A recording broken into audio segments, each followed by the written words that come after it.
حضرت قطب ربانی نے ارشاد فرمایا، اگر زندگی کے کسی دور میں حالات تجھ سے مساعدت نہ کریں اور تجھے مصائب کے باعث بے اطمینانی اور پریشانی لاحق ہو تو بے صبری میں شکوہ و شکایت نہ کر کہ اللہ نے مجھے محتاج و نادار بنا دیا ہے، مجھے مبتلا مصائب کیے ہوئے ہے، اغیار کو عیش و آرام کے سامان مہیا کیے ہیں، حالانکہ ہم سب آدم و حوا کی اولاد ہیں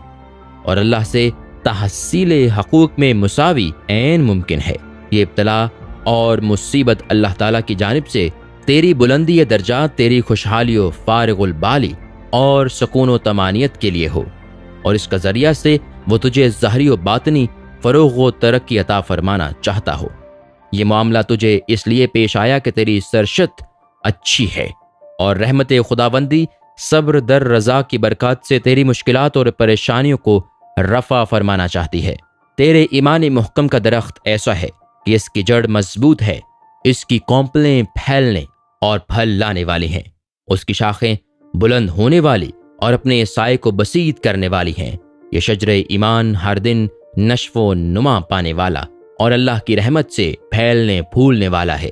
تیرے اس حال کو اللہ تعالیٰ نے دنیا و عقبہ میں فلاح و بہبود اور برکات کا باعث بنایا اور تجھے وہ نعمتیں عطا فرمائیں جو نہ کسی آنکھ نے دیکھیں نہ کسی کان نے سنی۔ اللہ تعالیٰ نے فرمایا، کوئی شخص نہیں جانتا کہ اس کے نیک اعمال کی جزا کے طور پر اس کی آنکھوں کو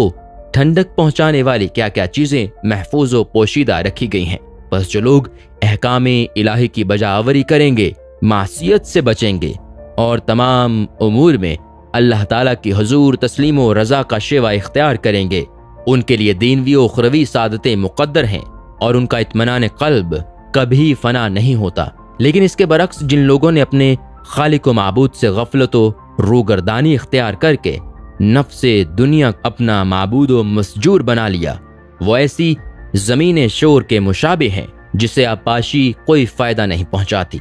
جس سے کوئی درخت نہیں اگتا، کوئی پھل برآمد نہیں ہوتا، جس پر کوئی کھیتی نہیں لہلہاتی۔ یہ صورتحال انسان کی اپنی غفلت و معصیت کا نتیجہ ہے، ورنہ اللہ تعالیٰ تو بندہ پر مشفق و مہربان ہے اور اس کی طمانینت، ترقی و خوشحالی اور شادابی چاہتا ہے۔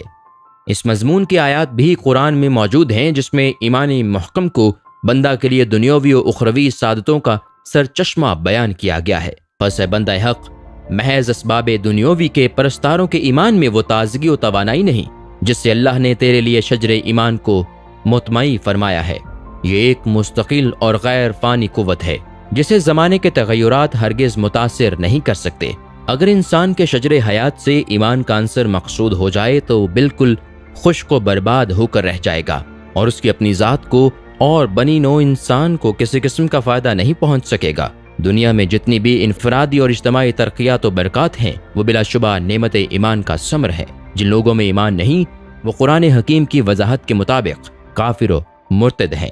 منافق، مغضوب و مقہور اور دنیا و عقبہ میں ذلیل و خوار ہیں۔ ہاں، اللہ تعالیٰ اپنی ربانیت اور نصرت و اعانت سے دنیا پرست اغیار کو بھی جب چاہے ایمان محکم اور صبر و رضا کی نعمتیں عطا فرما سکتا ہے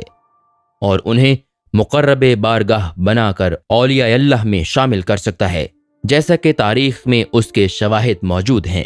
وہ لوگ جو ہمہ وقت غیر اللہ میں محور و منہمک رہے تھے، عرفان توحید کے بعد ایسے فنا فی اللہ ہوئے کہ غیر اللہ کو ایک لمحے کے لیے بھی توجہ نہ دے سکے۔ اللہ تعالیٰ اپنی توفیق و نصرت سے ہمارے ایمان کو محکم و توانا کرے اور ہمیں صراط مستقیم پر گامزن فرمائے۔